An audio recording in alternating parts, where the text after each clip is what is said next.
No male has ever made the attempt. And if you succeed, you will be the next Supreme. And it will change everything. What's up, guys? We are back. I saved Greg from his personal hell. Yeah, New York traffic. He was at Comic-Con last week, but now we're back together breaking down another episode of American Horror Story Apocalypse. This is already episode 5. Yes. Boy Wonder. Let's do it. It was Langdon who brought Queenie back. You cannot deny his power. Okay, so we got a lot to go over in this episode. We're gonna break it down for you. We got some Easter eggs, we have our favorite moments, we got some comments from you guys out there, and also stick around because we also have an interview with Michael Langdon himself, Cody Fern. Yeah, Mike Rougeau talked with him, and it's gonna be up on the site on GameSpot.com, so make sure you check out the entire interview. But we're gonna go over a few interesting things that we learned from the interview. Zoe! Queenie! Okay, we start off the episode with Cordelia's vision of the future, which actually happened. So, Yeah, all right. yeah. Greg, we've seen the Murder House crossover. Yes. We've seen Hotel. We've seen Coven. And now it's the Walking Dead crossover.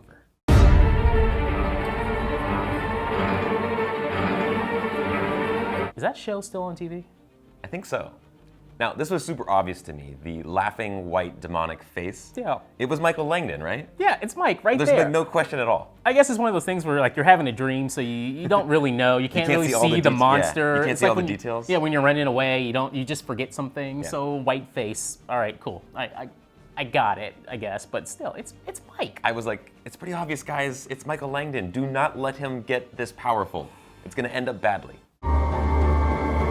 Okay, so this episode is another flashback episode, just like last week. It's 3 years prior, or 2 or 3 years prior, before the bomb goes off. Trying to explain the context of how it all happened, like what went down when the witches and warlocks were still kind of going at odds with each other. Who's the cause of Michael's, rise to power and possible apocalypse? Did he cause this event? Was it Cordelia? We're gonna find out. Hopefully in the next episode. I don't know yet. What I love is 5 minutes into the episode, everyone's already catty when they're getting back together. Yeah. Madison and Zoe go right at it.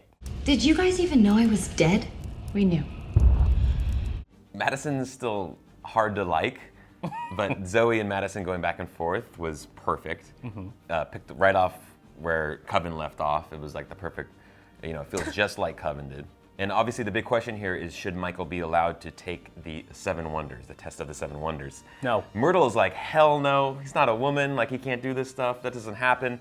And the warlock's obviously pushing for it, except for one warlock, the only smart person in the room. Cheyenne. Yeah, he's like the only smart one that's like, guys, did you guys not getting a creepy vibe here? This guy's way too powerful. This kid is going to destroy everything and He everyone. brought that up last week too. Yeah. He had reservations about everything that was going on, and still, no one, whatever, shut up. And well, all right, now we got to get rid of him. I think it just proves how desperate these warlocks are. I mean, I guess it's been years and years and centuries of them just being like the ugly sister of the witches. Like just they need to balance out that power dynamic. There's a theme going on here of powerful men we're seeing play out and leads to your downfall. I wonder what that. I wonder what's going on here. It is my high honor to introduce to you the President-elect of the United States of America, Donald Trump.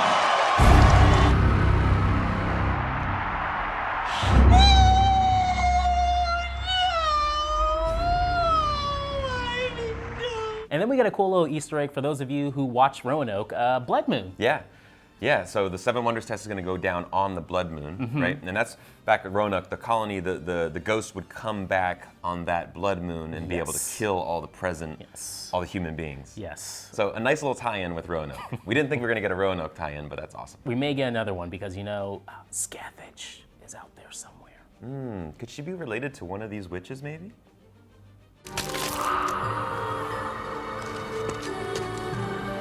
Okay, so this season we've seen Coven, Murder House, Roanoke. What else? What else can we add here? So we need to this get season? to. We got Hotel. Yeah, Hotel you got too. Hotel. We need Asylum. We need Freak Show and Cult.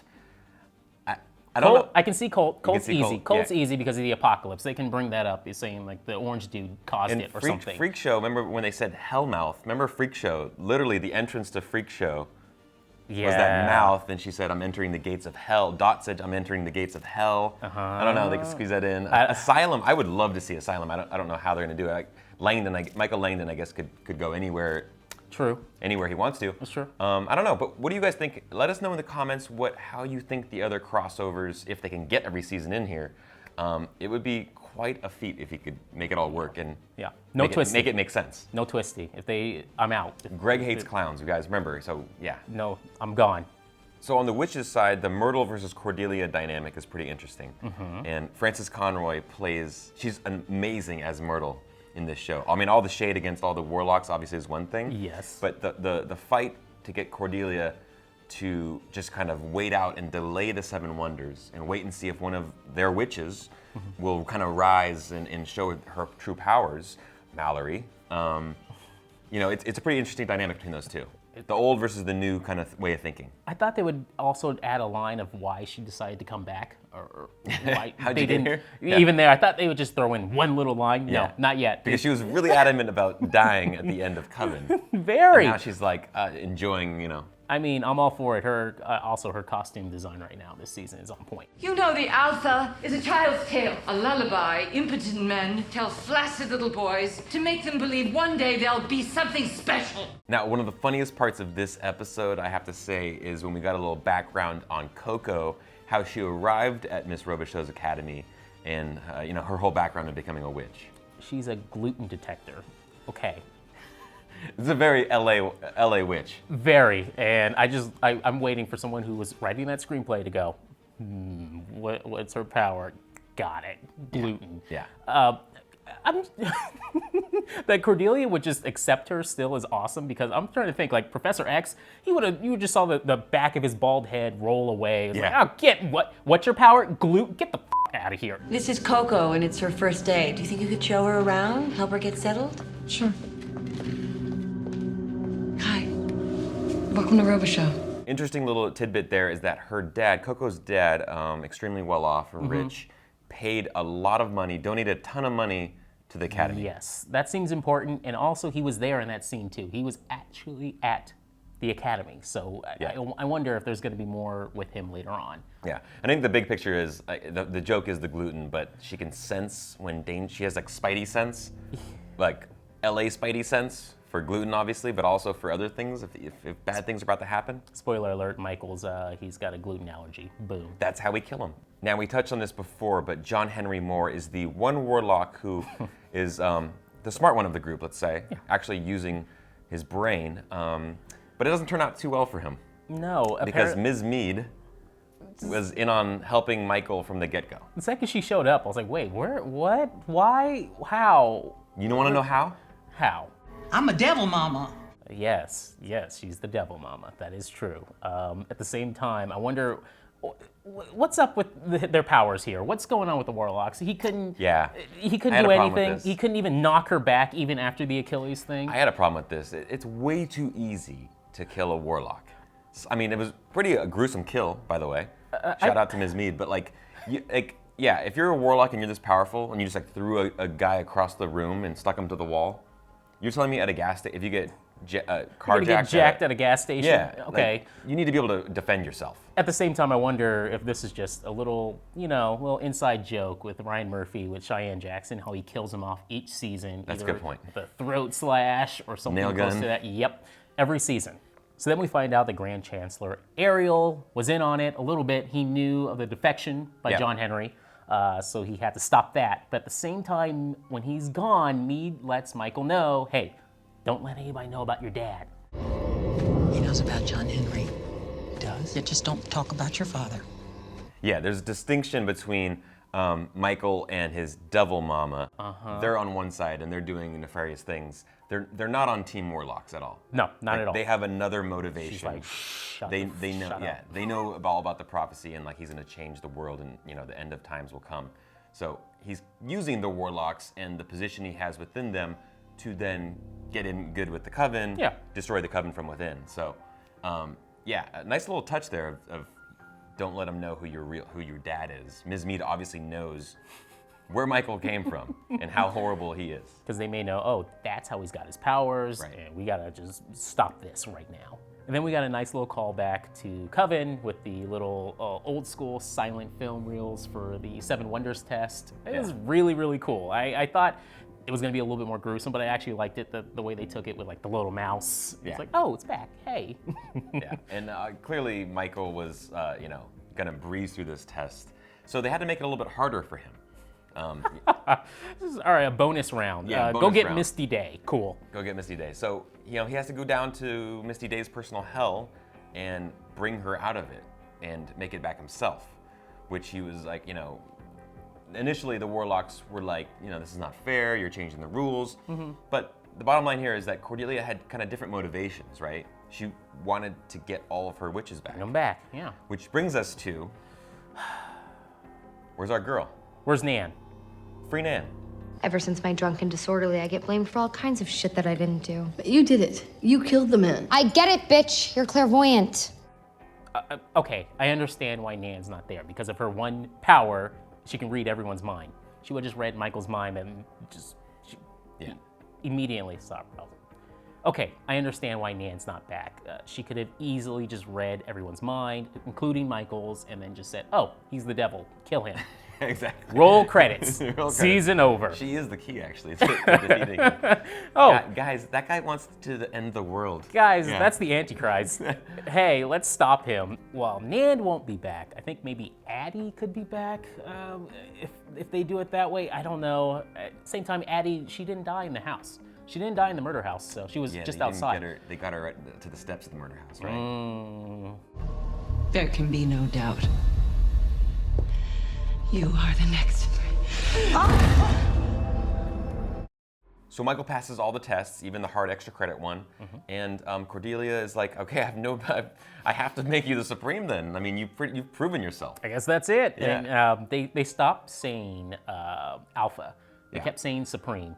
So he's next in line to be the Supreme, Now, as I long as think- she's alive. Yeah, I think the rules, you're right. I think the rules of being the Supreme is that the former Supreme has to actually pass away before you are then given the mantle of Supreme. So he's pretty much the ascending Supreme. Now, she had a bloody nose right after that, just to like drive home the fact that, oh no, I'm losing my powers, he's taking over. But is it really that? Is it really going down that way? Or is he causing that? I think it's a bit of a misdirection. Yeah. I don't know if it's exactly Michael Langdon that's causing her to become weaker. Is we it see Mallory? We see her. I like that idea, actually. I think that Mallory is obviously much stronger than we think she is. We see a flashback of Mallory undoing the damage to a baby deer. So I think maybe Mallory might be the ascending Supreme that is weakening. Maybe. That might be weakening Cordelia. Yes. And it's not Michael who we think is the one that's coming back up. Obviously, we've seen Michael and Mallory in the present day go toe to toe just for a brief moment, and even he was like, "Whoa, what are you?" Now he doesn't know. Again, he doesn't know who she is yet, and Right. she's going to be in New Orleans. That means we're probably going to get, after Murder House, we're going to get another flashback in the next episode to how and why they hide Mallory away. Right. So we'll come back to Mallory a little bit later on. I have a theory of who she might be. Come on. Yes. You're back. You're safe. Back from perdition. So the good news is, though, that Misty Day is back. Glad to have her back, alive. Yeah, keep dancing. She's back, and she also senses a lot of evil in Mike. She was like, right off the top, she was like, Heebie-jeebies. heebie-jeebies. This guy is no good. She's glad to be back, but she's also like, let's keep an eye on that guy. He's up to no good. And also, she realized that she was starving. There's like no solid food in hell. She just have to like dissect that frog over and over again, which is completely traumatizing. I don't know. Hell sucks. Hell sucks, but they do have some food at the outpost that she could be eating right now. Also, keep note that all the students in that classroom in Misty Days, or Hell, they were speaking to Michael. We don't know what that was about just yet. It sounded like he took control of everyone in the room. Interesting how he got her out of hell too, how he just killed the professor, her teacher, Very gruesome kill, by the way. That was pretty badass. And then took control and controlled all the entities in there. Or was someone talking to him though? Was it Satan? Satan giving him control? Giving him a message, or they did bring up the fact that maybe he was trying to, figure out her release, try to get her out. Negotiating. Yeah, a little bit. Her release in hell. I'm gonna take a shot in the dark and say he's probably not a warlock. No. I think he's much worse than a warlock. Yeah. Hello, witches. Oh my God. You called the White Witch. All right, next up, let's get to the end here. The White Witch is back. Stevie Nicks, even though you knew if you read the opening crawl, it said special guest star, Stevie Nicks. You knew there'd be a little musical intermission at some point later. I hate that, by the way. It completely lost. I was like, oh, okay, cool, she's coming back, great. Yeah, it's sure. I don't know how I feel about these. It's like really jarring to like the regular episode. Now, does it take you out of it a little bit? Yeah, it's like a music video in the middle of a show. True, because you know what they're doing. Yeah. Like, I just want to have you on the show, and we would love to have you here to sing. Cool. I thought it was great. And I also loved it because Lily Rabe and her devotion and love for Fleetwood Mac and Stevie Nicks and the character Misty Day herself. I thought that was really cute, and I just felt great for Lily Rabe there. Second time. This is the second damn time that Lily Rabe has had a chance to just dance around to Stevie Nicks serenading everyone in a room. Cool. Pretty cool gig, yeah. I want to tack on one last thing on that whole scene. I had this feeling in the pit of my stomach that something bad was just going to happen any second because of Michael. I just felt like any second. The second he brought back Misty, I thought, oh, is he just going to like snap his fingers and kill her just to show his power, his might? Oh. To give them a just fear, and I was worried that any second he was going to kill them all right there when Stevie Nicks was performing. Thank God that didn't happen. That didn't happen. Now I can watch this episode and just be happy with everything that just transpired. This was a great episode, but man, oh man, Michael Langdon, Cody Fern, he's doing, again, great job, because I was just like, oh, something bad's going to happen any second. You go together.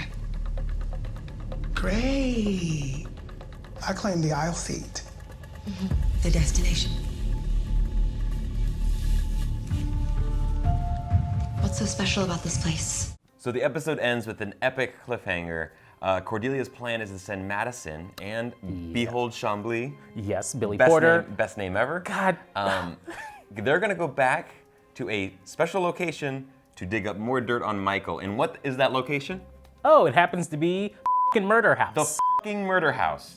It's sage for cleansing the spirits in the house. Too many bad memories in here. Guys, this cannot be overstated enough. We're gonna get so many characters neelse week. It's gonna be epic. I mean, anyone in the murder house, any of those entities, all those ghosts, they're all gonna come out. Tate, who else? Who else you want in this episode? We got everybody. I want to see Tate and Michael in the same room together. It has to happen. Michael's gonna catch them in the act of trying to get some dirt, dig some dirt up on him. This has to happen. A Darth Vader moment. Oh my God, yes. Okay, and also, did he kill Constance? Did Michael kill? Or? That's exactly, yeah. That's something I'd love to see too. I think we talked about this before. Remember at the end of Murder House, she says, "What am I gonna do with you?" Little baby Mike, who already killed the babysitter. I don't think it was that easy. How did it get from there to getting taught the satanic ways of Devil Mama, Ms. Mead? I don't think she just dropped the kid off at Miss Mead's house and went, all right, little buddy, we'll see you later, goodbye. I think something more disturbing is going to take place with Constance in the next episode, sadly. All right, time now for our favorite moments of the episode. Mine has to be the Seven Wonders, going through the old silent film look, very campy, over the top. Yep. Every single time Michael performed passed one of the tests, then all the warlocks in the background just cheering him on. Yeah, and then all the witches are like, oh. I just love the back and forth between that. It was hysterical, way over the top, having a good time. And I also really enjoyed, obviously, Coco's backstory. Anytime I can get more of her, and then adding the gluten detector was hysterical. I'm only I'm wondering where Brock is. Is he still? Is he alive? Is he? Who knows? He's gone. He's gone. And I just love their depiction of hell, or this loop for the witches, their hell, just how he is walking through that corridor, and he's like, oh, this is the door for Misty. Yeah. I like that. And then on top of that, again, the gore, perfect. And again, where are they going with this? I hope they show more scenes of hell. Where are we going to get next? Are we going to get Nan's scene? Probably not, but we'll see. Yeah, it's interesting. I don't know if that idea of hell is only for witches. They haven't been clear, or if it is for all humans. You're on a loop. Are you on a loop? Personal, yeah, I don't know. Your own personal hell, but it's basically the most traumatizing thing that's ever happened to you, over and over and over and over again. We talked about this as a theory for the show itself, and how everyone's on a loop, and that's how they keep coming back as different characters. But obviously, in the next episode, that's probably not going to be the case. We'll see. This is the first time we're really going to have characters show up. So when Constance shows up and she's on the steps and Madison's looking at her, how does she not go, Fiona? How does that not happen?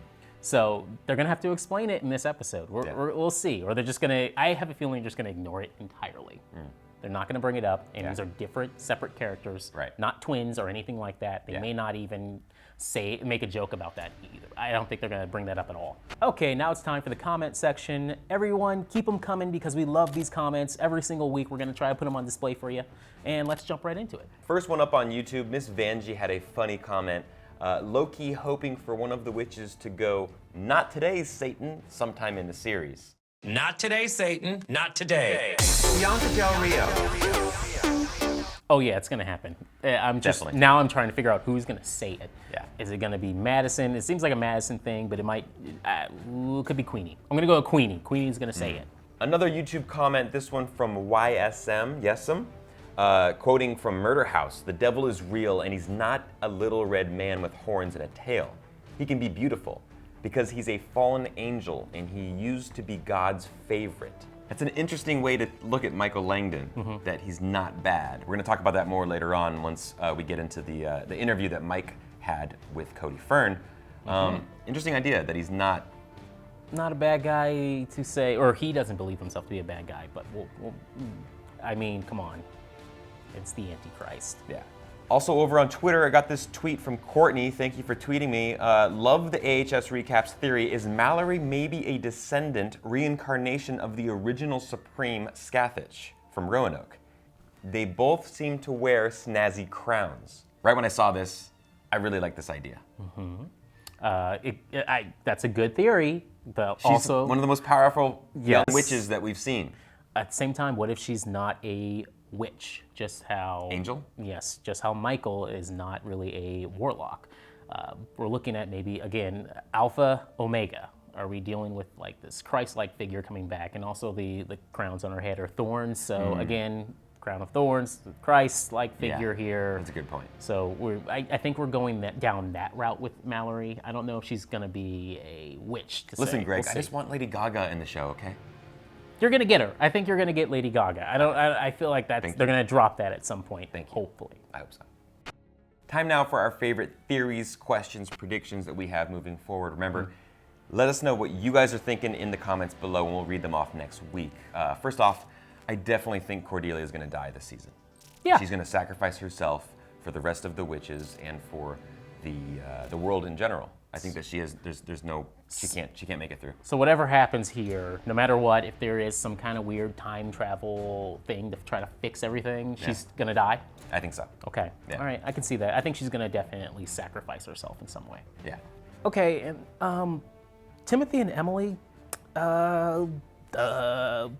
sure, where are they? They're fading away from my memory banks. The second Misty Day showed up too, I'm like, you know, whatever happened to those guys? They're still on the floor after eating those apples. Poor kids. Are they going to bring them back? They have to bring them back. Yeah, but we're not going to see them for a few more episodes. Yeah, totally, because we're going to get flashbacks after flashbacks, and all that background into what was going on before we got there has to happen. But remember, we thought they were such like significant characters because they were the ones with the DNA. They still may be. Yeah, with the DNA that were brought there specifically. Even then, when they show up, people are going to be like, wait, who are they? Maybe we have to do we're going to have to do one of those breakdowns on Timothy and Emily because... Remember these people? Yeah, Jessica Lange's coming back next week, and you're going to completely forget about every other character you've ever seen because she's just going to show up snatching wigs left and right and just taking her cigarette and burning it out on top of it. I can't wait. Literal wig snatched! He's trying to snatch! Guys, check out the link in the description below because we have an interview with Cody Fern that Mike Rizzo did earlier today. Really, really good. It is really good. Cody Fern is awesome, obviously, this season. But he talks about if Michael Langdon is evil, and he doesn't believe that he is. He thinks he's righteous, obviously, and he's kind of maybe pushing people in the direction of what they kind of have in their own their own selves. That he's not always the person doing the horrible things. Sure. Do you think he's evil? Is this like a Thanos thing? I really feel like, are you taking me down that road where, Thanos is just, trying to fix the universe. He wasn't doing anything bad. He's the Antichrist. What? He's the bad guy of the show so far. But also remember, like, the prophecy says that he will bring the end of times, right? So another big thing that he brought up was, those that kind of change the course of a prophecy, you then change the outcome as well. And by trying to stop something like this, they're actually causing it. So I don't know. Part of me wants to believe him when he says that, he doesn't outright lie to anyone. He's truthful.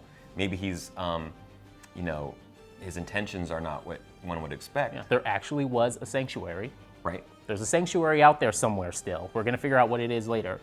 Is it Murder House? Now, every day I'm thinking more and more, maybe it is Murder House somehow. We'll see.